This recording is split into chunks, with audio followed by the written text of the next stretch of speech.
and welcome to the live broadcast of the Ruby Heart. Today, Soul Level Astrologer Mark Borax will discuss how to turn what is into what should be. Before that, I just have a few announcements. The summer self-study for the Soul Level Astrology certification program will start soon. Registration will be mid-May. And if you want more information on that, please go to the Soul Level Astrology, to soullevelastrology.com. Thank you. Mark? Thank you, Brooke.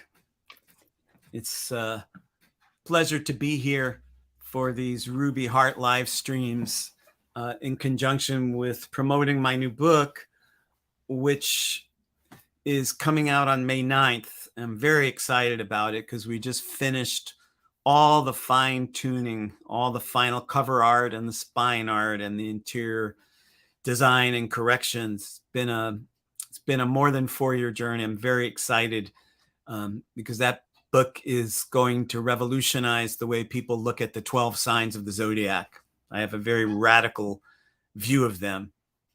And one of the most radical views that I have is of the sign of Virgo, because I think that Virgo is the most misunderstood sign of the zodiac. The reason being of a historic cultural appropriation of the word virgin, because Virgo means virgin. And nowadays, most people associate the word virgin with a girl who hasn't had intercourse. And that was not the original meaning of the word.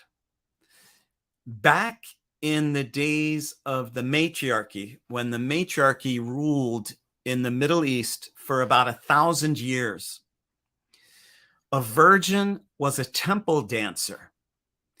And not only was she not someone who hadn't had intercourse, she was a sacred prostitute.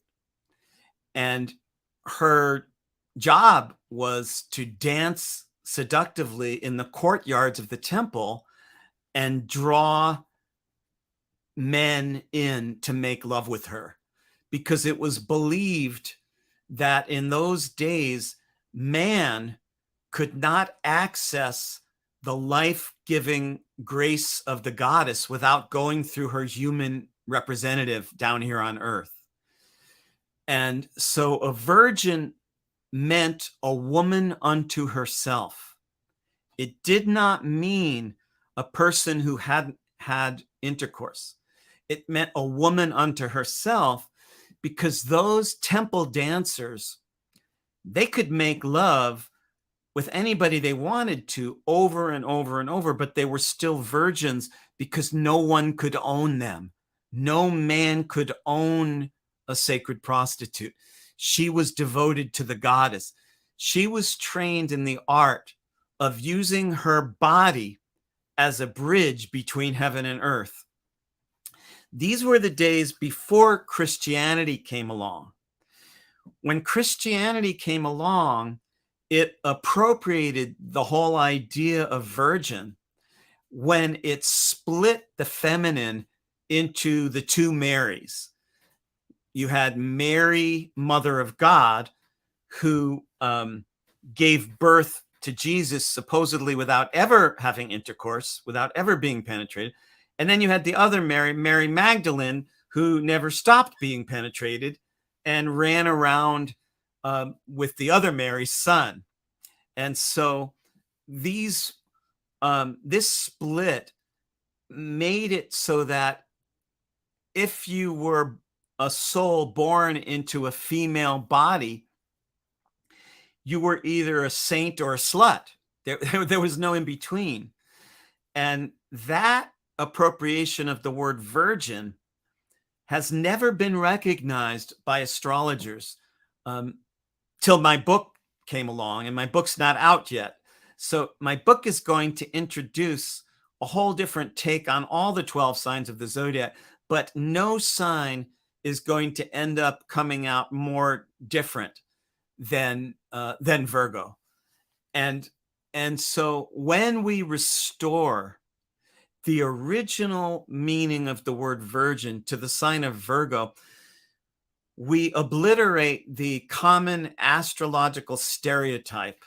The common astrological stereotype of Virgo is a person who dots their I's and crosses their T's and gets all their ducks in a row, and has everything neat and under control, is very anal retentive.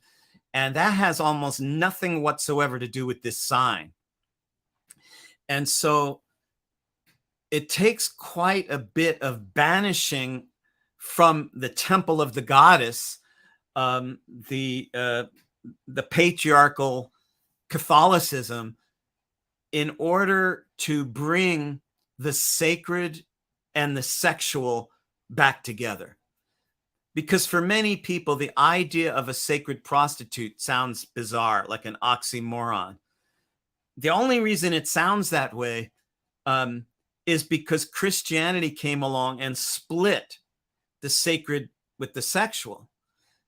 Because before Christianity, you didn't have to put the sacred together with the sexual because nobody had taken them apart. You didn't have to put them together. Now you really have to put them together because they've been taken apart. And so for centuries, especially women, but also men, have to reclaim the sacred with the sexual, rather than the idea of the sacred as being non-sexual or countersexual or asexual, as if there's something wrong with sexuality. That's the result of the Christianization of history. The patriarchal Christianization of history is to make people think there's something wrong with sexuality. And you can see this even today. This didn't just happen thousands of years ago. Even in our modern media, like look at movies and TV, sex is almost always depicted as something wrong. In other words, the only time lovers can be passionately, orgasmically, ecstatically depicted in movies is as if they're cheating on their husband and wife, they don't belong together, or one of them is dying of cancer, or it's just a one-night stand. Relationships that are healthy and strong and thriving, like for instance a marriage, are never shown. When is it ever shown on TV or movies that a couple could be together for 40 years fucking each other's brains out? We don't see that. There's still something wrong with sex, and a lot of women have difficulty having orgasm, and a lot of men have difficulty getting to the soul of women. It all goes back to appropriating the word Virgo and creating the two Marys. Some cultures didn't work quite this way as much as modern Western culture. In ancient China, young men were initiated into sex by widows whose husbands had died in battle. So that served two needs at once. The woman who no longer had a husband to keep her sexually satisfied could get to initiate the young men into their first sexuality. That was built into the culture. Also in China, on wedding days, mothers gave pillow books to their daughter. A pillow book had illustrated sexual positions that the mother handed down to the daughter. These are ways you can make love with your new husband. These were cultures where sexuality wasn't demonized and made wrong, like it still is in modern time. Even the word pudendum, which is the Latin term for the female crotch, it means mound of shame. And hysterectomies came from the idea that a woman who is getting out of hand has too much uterus. We have to take out her uterus. She's hysterical. We'll give her a hysterectomy. She's hysterical. not to mention clitorectomies, which they still do in certain parts of the world, which is a total abomination.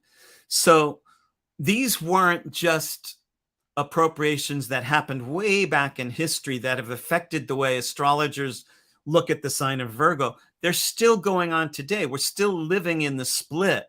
And to unite that split is to envision a way to combine the needs of the body with the needs of the spirit, that you could be spiritually pure and incredibly sexual, that those two are a healthy wholeness rather than some sort of bizarre transgression or sin. And even if you're not Christian, and even if you never got religious in any kind of way, culturally, it still takes a bit of doing to think of a virgin as a sacred prostitute.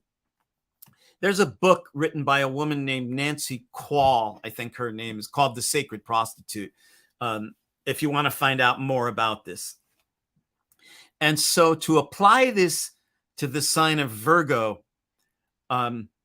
is to banish the idea that Virgos are supposed to be neat little anal retentive librarians with their hair up in a bun, and to actually consider the wild power of female sexuality, the liberating power of Shakti, of Eros, that both in men and women, but especially in people born in a female body, is the ability to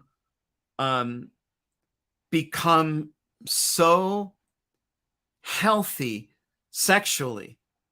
Again, we have to deal with cultural stereotypes here, because when I talk about sexual liberation, often what people think of is the ability to have a lot of different lovers at the same time, or have a lot of sex, or a whole lot of people get turned on by you, or you can use wild sexual devices, or have many, many, many orgasms. That's not what I mean when I talk about sexual liberation. Those things are all right, but they don't go to the source. To be completely sexual liberated means to feel everything that you feel during lovemaking, to be as aware of your own deep experience as your lovers, and to be able to choose to make love or not to make love as a totally free choice, rather than any kind of coercion or escape. That's what it means to be absolutely liberated. To be liberated sexually doesn't mean you have to make love a lot, or have to have more than one partner, or any of those things. Those things are okay, but they're not at the source. At the root of it is to feel the wholeness and the healthiness of your own desire, because sexuality is holifying. It's life-giving. It's not just pleasure satiating. It's life-giving, life-renewing. You come back from the dead. There is no physiological barrier to keep a woman from existing in a constant state of orgasm. I'm saying there's no physiological barrier.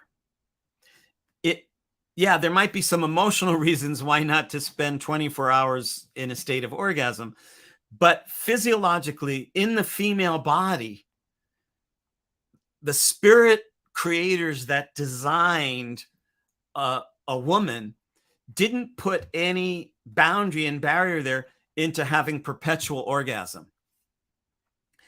And so I'm not advocating perpetual orgasm as the standard to see if you're liberated, but it's just very interesting to consider that I can't help but feeling that war would end if everybody knew the truth of sexuality.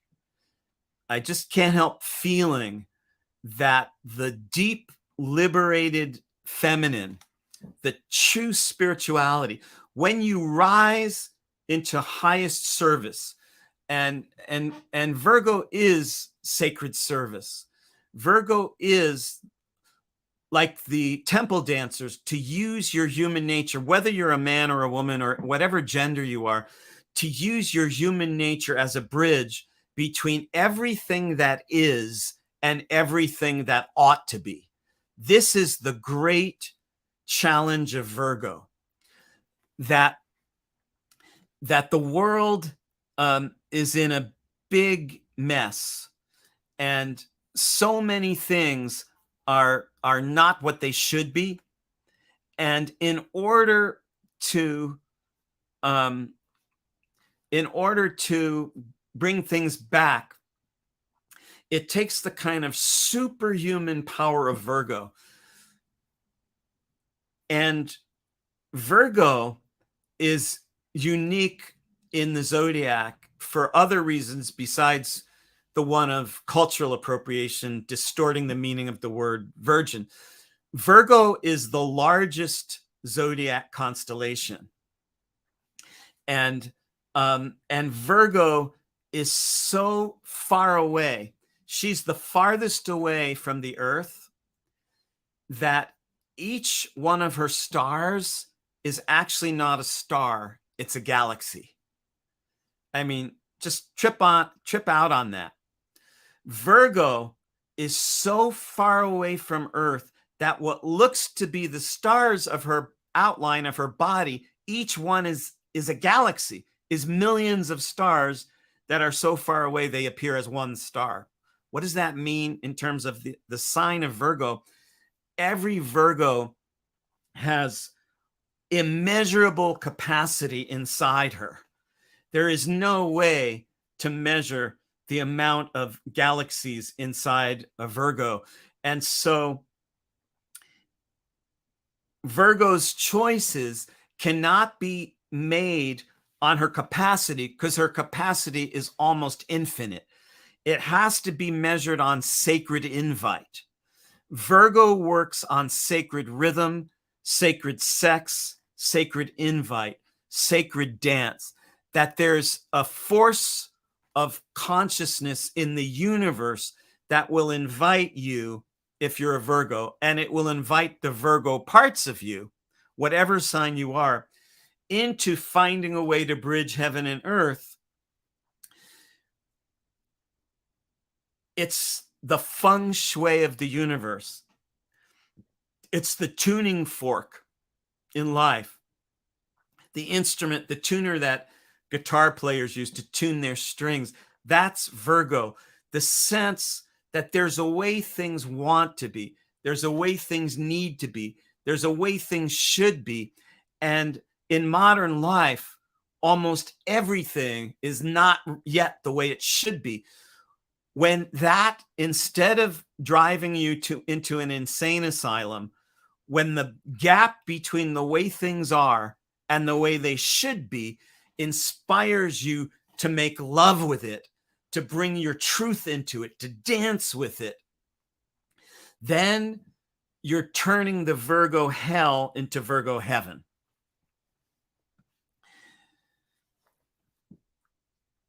That journey is an initiation. The initiation where, you see, Virgo is equally split between its knowledge of the way things are and its knowledge of the way things should be. This is crazy making. Virgo is the sign that is just constantly being driven crazy. But when you turn that gap into a dance, you can gain sacred rhythms. You can become a temple dancer, whatever your gender is. And even if you're not a Virgo, you have Virgo in you. You can become a temple dancer, placing your humanity and your body and your sensuality halfway between the way things are and the way that you know that they should be. then that divine discontent that runs with this sign, instead of it depressing you and making you crazy, it can inspire you. Every artist needs a divine dissatisfaction, needs an edge, or else you can't create new art. You can't push into new dimensions. And the art of Virgo is the art of the dance. Everything that's not working, you have to find a way to dance with. And everything that's working, you need to find a way to dance with. And then the ancient art of using humanity as a bridge between heaven and earth becomes renewed again through your willingness to participate in the dance, to make love to life, to rise up from the soul.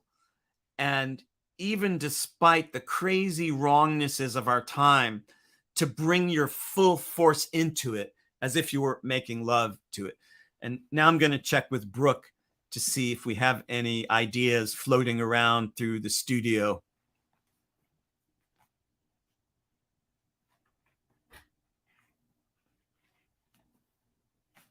Wait, you're muted somehow. Oh, thanks. Mark, you said this a few times about Virgo being able to bridge heaven and earth. And I wanted to see a little bit more about that, because I was thinking about how you keep, it's Virgo is the sacred.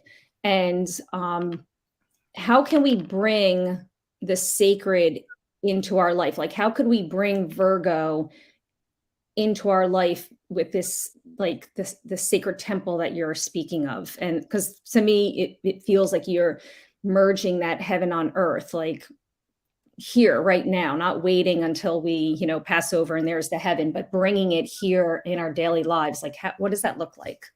It looks different in everyone's case, but it has to do with ritual and discipline. There's a beautiful book by Alan Watts called The Way of Zen. And he spends a page or two describing the art of the tea ceremony, the Zen tea ceremony. And one of the points that I remember from that chapter is, if there's a crack in the teapot, to make sure that that crack faces you rather than your guest. It's like showing the other side, the perfect side, to your guest. It's this idea that there's a way to live. There's a feng shui of existence. It can't be found necessarily in the book of Zen or culture. It may not be written anywhere except the soul, but there's a way to breathe. There's a way to sit. There's a way to stand. There's a way to walk. There's a way to think. There's a way to drink. There's a way to conduct normal, everyday life.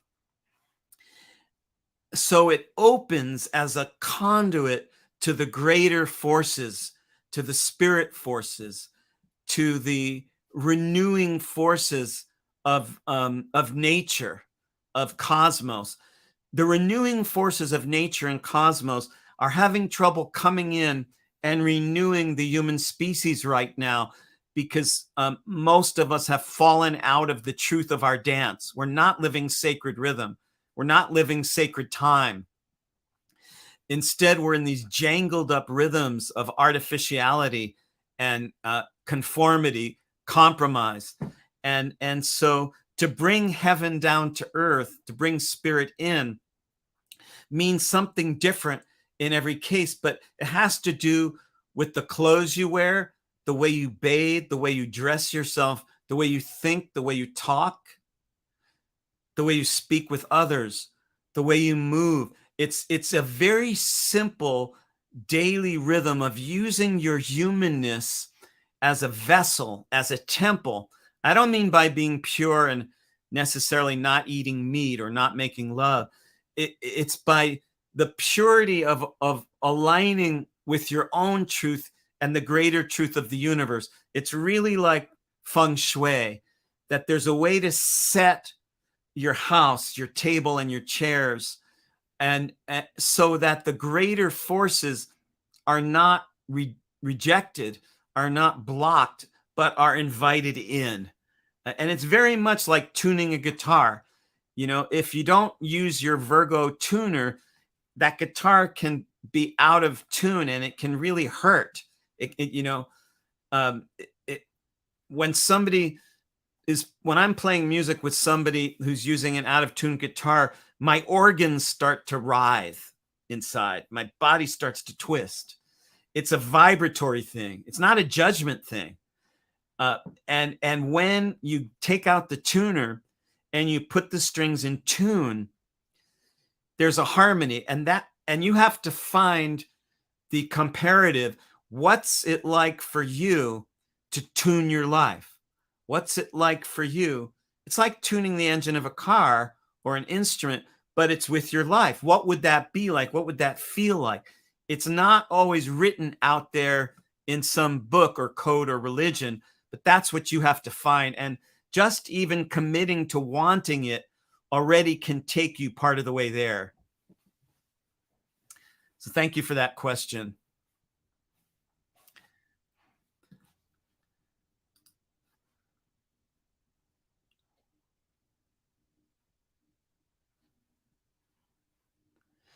The power of Virgo is the tremendous ability to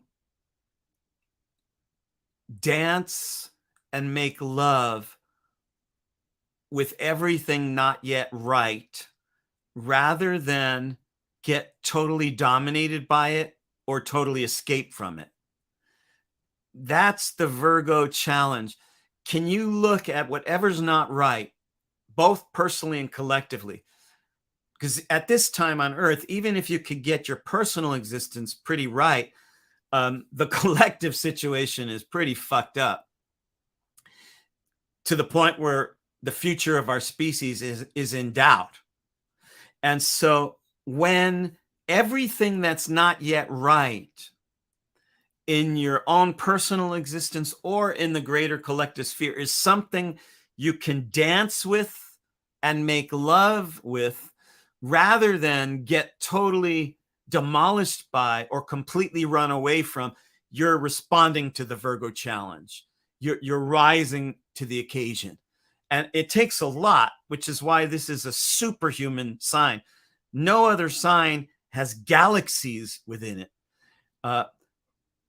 Virgo, even in the night sky, is it's the second largest constellation in the whole sky. It's the largest constellation of the zodiac.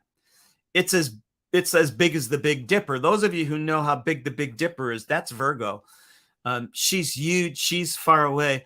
Massive superhuman power. And it's in everyone, especially in Virgos.